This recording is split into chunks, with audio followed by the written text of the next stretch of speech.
Ya. Assalamualaikum warahmatullahi wabarakatuh. Waalaikumsalam warahmatullahi wabarakatuh. Perkenalkan, nama saya Siti Farawalia. Saya di sini bersama teman-teman kami. Eh, Perkenalkan, nama saya Muhammad Rizky Rafli. Perkenalkan, nama saya Indrianti. dan di tengah-tengah kita ada dosen kita, yaitu perkenalkan dulu, Bu. Saya Mima Nizma, SMM, dosen pengampu mata kuliah Ilmu Kealaman Dasar. Nah, kami di sini akan mempresentasikan tentang metode ilmiah sebagai cerita. Yang pertama akan dijelaskan oleh Rizky. Pertama, metode ilmiah. Metode ilmiah merupakan suatu cara sistematis yang digunakan oleh para ilmuwan untuk mencari dan memecahkan permasalahan atas masalah-masalah yang dihadapi oleh penelitian.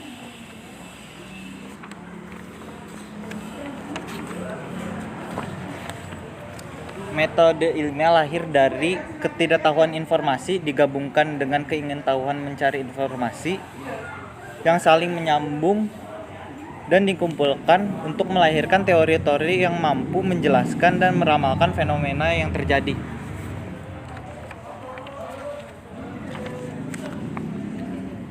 Metode ilmiah berdasarkan ciri-ciri. Pertama, rasional, kedua, empiris, dan sistematis. Rasional, sesuatu yang masuk akal oleh penalaran manusia. Empiris, menggunakan cara-cara tertentu yang dapat diamati dengan menggunakan panca indera. Sistematis, menggunakan proses dan langkah-langkah logis.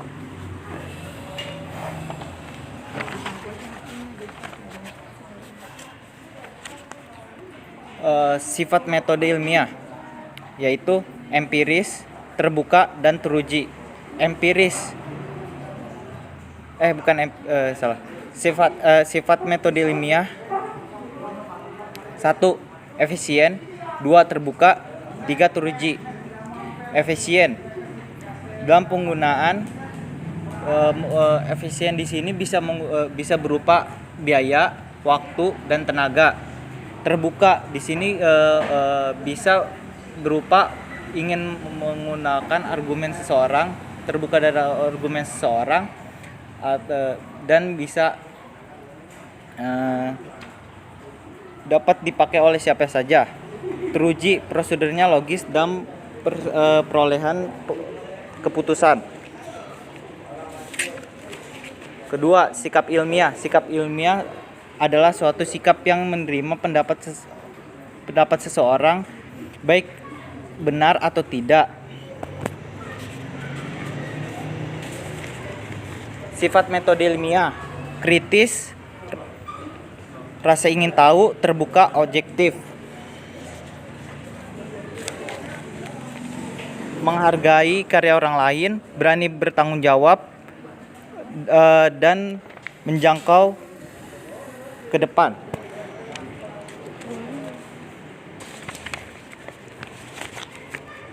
Sikap ilmiah. Sikap-sikap ilmiah: objektif terhadap fakta, tidak tergesa-gesa dalam mengambil keputusan, berhati terbuka, tidak tercampur oleh fakta orang lain, bersikap hati-hati. Sikap ingin tahu, sikap menghargai karya orang lain, sikap tekun, dan sifat pantang menyerah.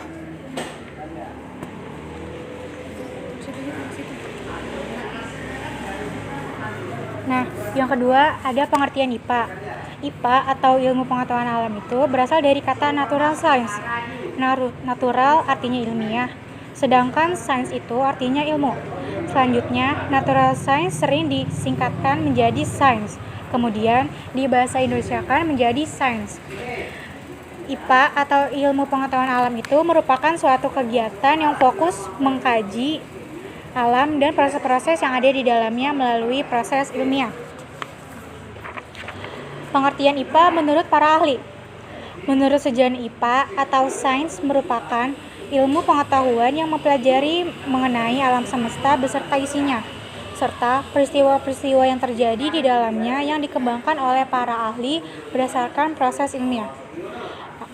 Menurut Darmojo, IPA adalah pengetahuan yang rasional dan objektif tentang alam semesta dengan segala isinya.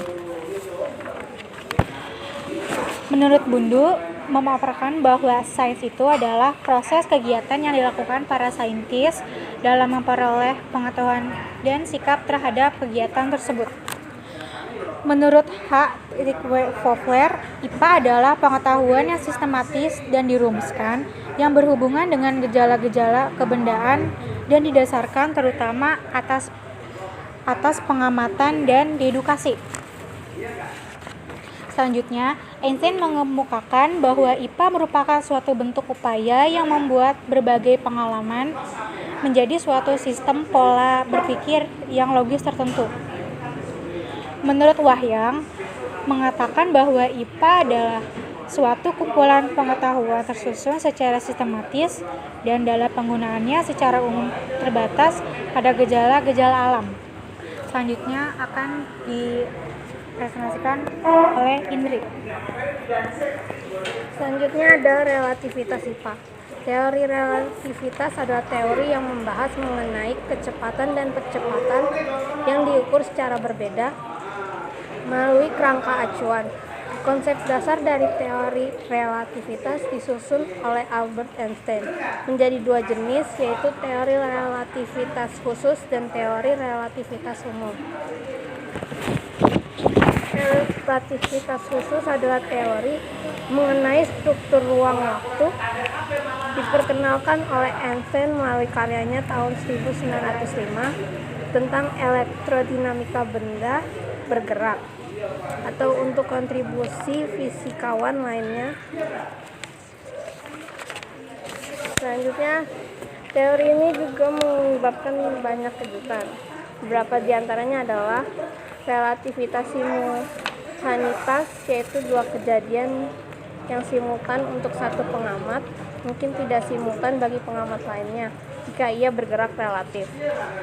Lalu dibatasi waktu, yaitu jarum jam akan bergerak lebih lambat daripada jam pengamat.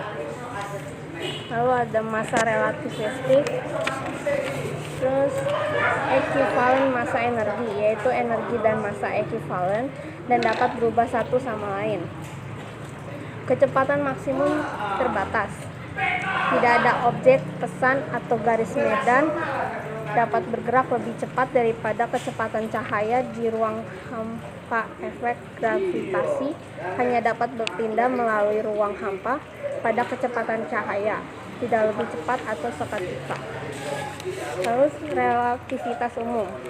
Relativitas umum adalah teori gravitasi yang dikembangkan oleh Einstein pada tahun 1907 sampai 1915. Pengembangan relativitas umum dimulai dengan asas ekivalen saat keadaan gerak dipercepat dan diam pada sebuah medan gravitasi. Berikut adalah beberapa akibat relativitas umum sebagai berikut. Jam akan bergerak semakin lambat pada lubang gravitasi yang makin dalam. Hal ini disebut dilatasi waktu gravitasi. Presesi orbit dengan cara yang tidak sama dengan teori gravitasi Newton. Sinar cahaya berbelok dengan adanya medan gravitasi. Massa berotasi atau menyeret sepanjang ruang dan waktu di sekitarnya. Fenomena yang dikenal dengan time dragging. Lalu meluasnya alam semesta dan bagian yang jauh bergerak dari kita lebih cepat dari kecepatan cahaya. Materi selanjutnya akan disampaikan oleh Rizky. IPA bersifat dinamis. Proses IPA bersifat dinamis karena menggunakan metode ilmuwan di mana peranan teori dan eksperimen saling kompeten dan saling memperkuat. Ini mengartikan kebenaran terbuka untuk uji lagi, sehingga apabila ditemukan pendekatan yang lebih baik dapat menggugurkan teori-teori lama. Keuntungan IPA bersifat dinamis. Perkembangan IPA akan melesat pada jangka waktu 10-15 tahun ke depan. Kemajuan IPA mendukung perkembangannya teknologi yang dapat gilirannya untuk menaikkan kesejahteraan manusia di masa yang akan datang. Demikian presentasi kelompok kami. Selanjutnya kita akan membuka ruang diskusi bersama Ibu Mima. Ya, silakan, gimana kamu diskusi apa nih? Jadi gini Bu, pertanyaan saya itu salah satu metode sifat ilmiah itu adalah efisien menggunakan sumber daya, tenaga, biaya, dan waktu. Nah, sedangkan kalau setahu saya tuh kalau kita melakukan penelitian itu membutuhkan waktu yang lama dan juga biaya yang cukup besar kan. Nah, itu maksud dari efisien menggunakan sumber daya itu apa Bu? Antara penelitian dengan menggunakan sumber daya alam itu memang berkaitan.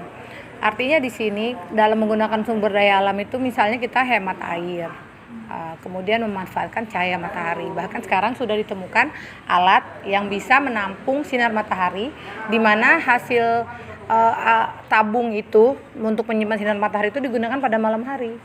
Nah, itu untuk di negara-negara maju yang sinar mataharinya sangat terbatas, saat mereka pagi hari semua alat digunakan untuk menampung sinar tersebut. Kemudian saat matahari sudah mulai pergi atau menjauh, mulai gelap, nah disitulah cahaya matahari digunakan untuk menghangat ruangan dalam rumah, kayak gitu.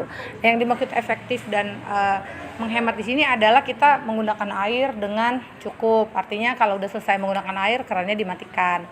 Kemudian kalau sumber daya alam yang tidak bisa diperbarui atau yang terbatas ya seperti matahari, seperti itu. Terus kalau air kita pakai daya tampung atau bak gitu. Jadi pada saat listrik padam, kita mau aktivitas dengan menggunakan air itu tidak ada ketergantungan karena listrik mati, jadi tidak bisa menggerakkan air dengan mesin gitu. Atau alternatif lainnya apa? Menggunakan dengan kincir angin, rodanya dari udara. Seperti di Belanda ada beberapa tempat, bahkan di sini juga waduk, ada beberapa waduk yang menggunakan PLTU, pembangkit listrik tenaga uap, gitu kan? Atau juga mereka sekarang lagi mau membangun juga adanya gas yang digunakan untuk masak di kompor itu kan sekarang ini pakai tabung. Udah beberapa tempat seperti di apartemen, kondominium atau rumah-rumah dari lokasi tertentu yang gasnya itu sudah ditanam seperti pipa air minum dari perusahaan PAM gitu, sehingga gasnya tiap rumah tuh dialiri dari pipa-pipa gas tersebut. Ada juga yang seperti itu. Namun itu pun dikondisikan dengan keadaan kontur tanah, gedung, karena antara pipa air dengan pipa gas itu jangan sampai tertukar atau terkontaminasi karena bahaya kalau sampai gasnya bocor atau sebaliknya. Karena di sini juga saya sampai saat ini mungkin kalau mau buktiin bisa langsung datang ke sana. Lokasinya di Jalan Joyo Martono. Di situ ada SPBU, kita biasa isi bensin. Saya sholat di situ, kalau wudhu air saya kumur-kumur tuh berminyak. Karena apa? Tangki dari bensin itu bocor sampai kena ke sumber mata air yang ada di sekitar situ. Sampailah ke dari SPB itu sekitar terdekat situ rumah tinggal penduduk dan beberapa tempat lainnya yang di sekitar situ sumber mata airnya itu mengandung minyak. Sampai hari ini seperti itu, tercemar. Nah, Sampai kena penduduk sekitar gitu. efeknya sampai ke situ. Itu kan artinya sumber daya alam itu kan minyaknya yang bisa digunakan sebagai bahan bakar gitu dong. Tetapi di sisi lain kita menggunakan juga perlu persediaan air bersih, mulai dari untuk memasak, minum, dan ibadah atau membersihkan tubuh gitu. Terutama kalau di masa pandemi gini kita di setiap tempat pasti diwajibkan cuci tangan. Walaupun gak setiap diwajibkan cuci tangan habis itu disuruh makan ya. Kalau dulu datang tempat cuci tangan itu adanya hanya di rumah makan. Kalau sekarang walaupun mau di klinik dokter hewan juga, walaupun kita di situ nggak makan tetap wajib cuci tangan. Nah, disitulah yang sampai hari ini saya kalau ke situ jadi wudhunya tetap, tapi pas giliran kumur-kumur pakai air mineral atau air kemasan botol. Karena aneh juga nih kumur-kumur airnya mengandung minyak. Ada minyak-minyaknya gitu, berminyak gitu. Nah, kan jadi dari situlah kecerobohan dari tangan manusianya juga yang kurang mengenai AMDAL, analisis mengenai dampak lingkungan. Itu imbasnya seperti itu. Sehingga kalau dikaitkan dengan penelitian, dilihat dari biaya, waktu dan cukup besar. Dilihat juga kepentingan penelitiannya apa. Kepentingan penelitiannya untuk misalnya kita mau membuat satu bahan batu bara. Batu bara ini kan pasti akan habis dan musnah.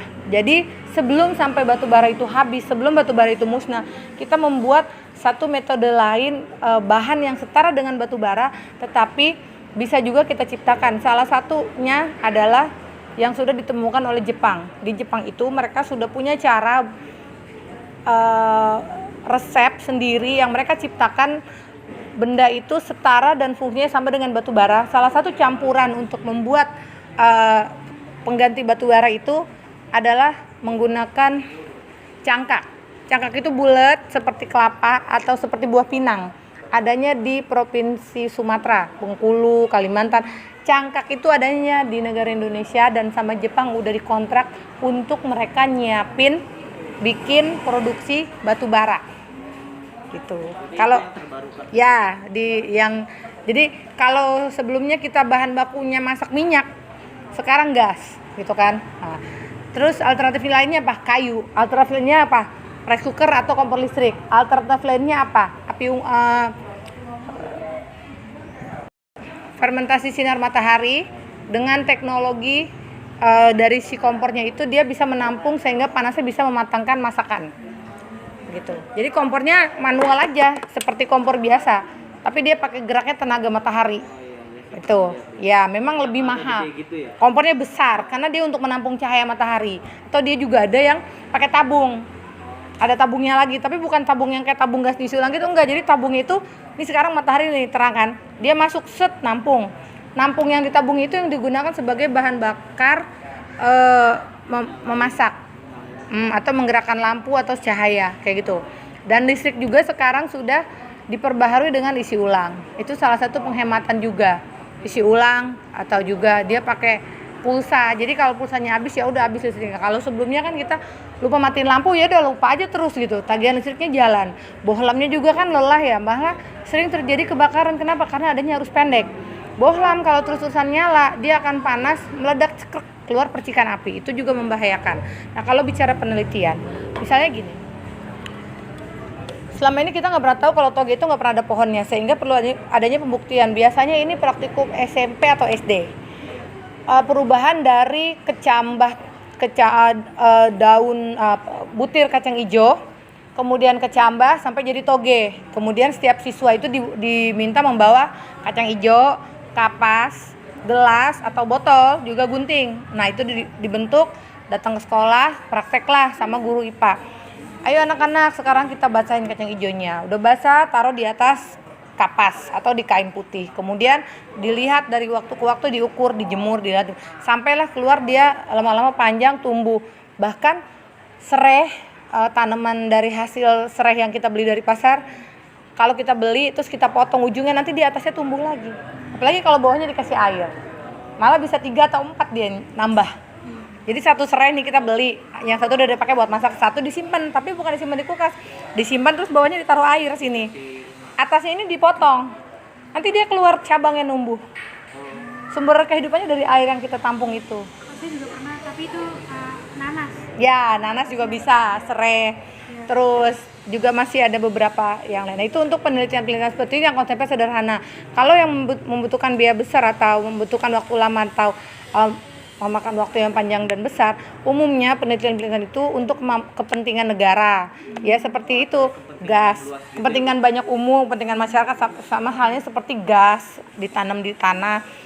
Berarti kan mereka harus buat AMDAL. Kemudian sampai adanya lumpur lapindo. Awalnya itu kan tadinya mau buat pipa gas kan, aliran gas untuk meteran gas di penduduk-penduduk Jawa Timur tersebut. Ternyata setelah digali malah yang keluar adalah lumpur dan jadilah bendungan lumpur lapindo yang membahayakan pihak luar. Seperti itu. Oke, gimana selanjutnya? Selanjutnya saya ingin bertanya, Bu, bagaimana jadinya jika IPA tidak bersifat dinamis? IPA itu kan berawal dari pengamatan. Jadi kita mengamati, kita melihat nih, kita lihat satu tempat, kita datang, setelah kita menyaksikan terus kita merasakan di sekitar situ tuh yang terjadi gimana, nyaman, kotor, bau, berisik tuh kita langsung ngerasain saat itu pada saat kita datang. Setelah kalau saat itu kita mau melakukan penelitian atau untuk mengetahui pengembangan ilmu yang lebih jauh, kita ngerekam video, ngambil gambar, ngerekam video, kita ngobrol sama penduduk yang ada di situ atau orang-orang yang beraktivitas di situ. Misalnya kita datang ke Bantar Gebang tuh, tempat pembuangan sampah. Sampahnya itu tingginya sampai seperti atap rumah. Jadi kita belum sampai baunya udah kecium. Malah kita sampai baunya enggak. Kenapa? Karena anginnya ke sana. Iya, karena yang bikin kita bisa nyium bau itu kan terbawa angin. Jadi kalau tiba-tiba kita kentut nih, kita duduk ini, kok ada bau angus ya? Padahal di sekitar kita tuh nggak ada suasana apa kompor atau masa nggak ada. Kenapa? Terbawa angin, sama kayak gitu. Nah, kalau untuk tempat-tempat tertentu kita memerlukan pencatatan, pengamatan langsung, lihat dari gejala-gejala alam itu, dilihat percobaan-percobaan yang dilakukan di laboratorium. Jadi antara zat kimia yang sudah kita praktikum di laboratorium dengan yang terjadi di lapangan itu kita bandingkan. Oh ternyata yang saya racik di laboratorium seperti ini, tetapi kenyataannya di lapangan tidak semuanya menggunakan seperti yang kita standarkan seharusnya gitu loh. Sama seperti standarnya harus 1, 2, 3. Ternyata di lapangan 3, 1, 2 gitu. Tidak terstruktur, tetapi tetap berjalan dengan tertib.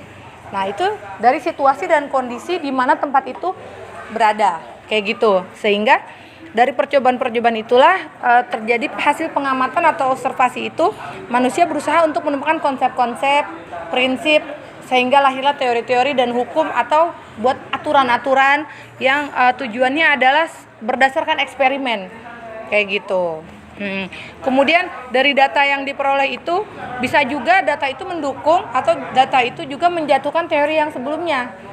Jadi sudah ada teori pertama, kita membuat kajian-kajian atau penemuan-penemuan dari teori yang itu kita kembangkan. Ternyata teori pertama itu kita patahkan dengan argumen kita yang berlawanan. Itu bisa saja terjadi seperti itu.